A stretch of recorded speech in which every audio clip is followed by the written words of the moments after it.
ngayon, we dare na ang song number manggagaling sa Visitor.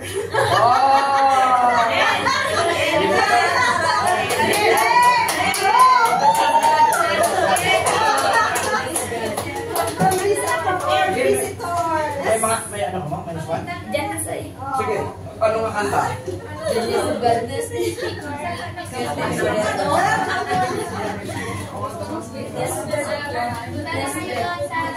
Anong kanta niya? Goodness of God. Ay, baka... I love you, Lord,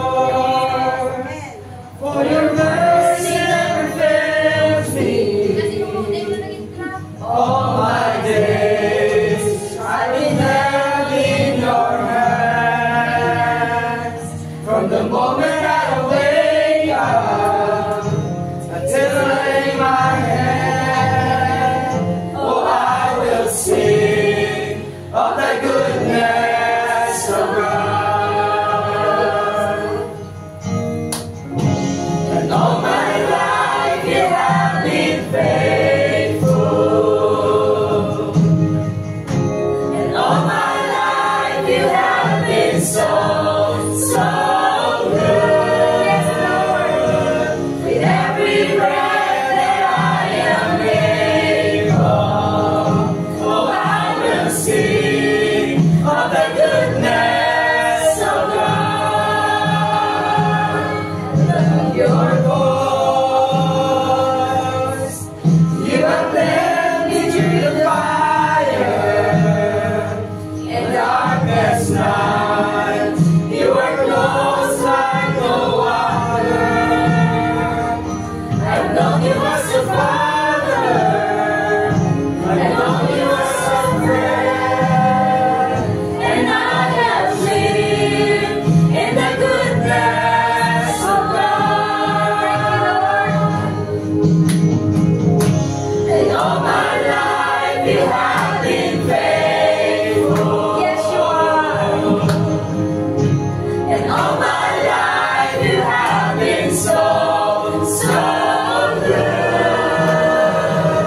With every breath that I am able, oh, I will sing of the goodness of God.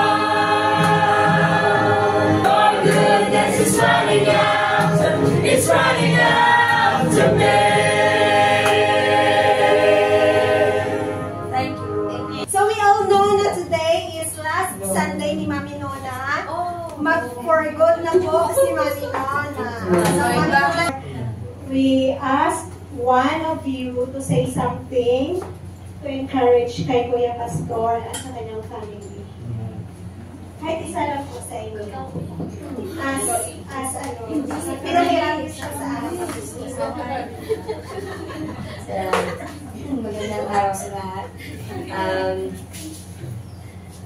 I'm so thankful to the Lord that God gave me the vision to spread the word of God. And that's our prayer and the desire of our heart that we will continue serving the Lord until He comes. For my brother, I encourage you, your labor is not in vain in the Lord. So continue to be used for His glory and honor. That's all. Thank you. Thank you po sa inyo at sa support. And, Mami Nons, request ko namin na pwede dito ka sa gitna. Mami Nona is one of our pillar. Elder po sa elder po sa aming sa aming church. So, we will render a song for Mami Nona. You can hug or kiss or give something sa kay Mami Nona. Kasi instant with music, please! Tara lang ako, stay na. Dito lang. Oh, yeah.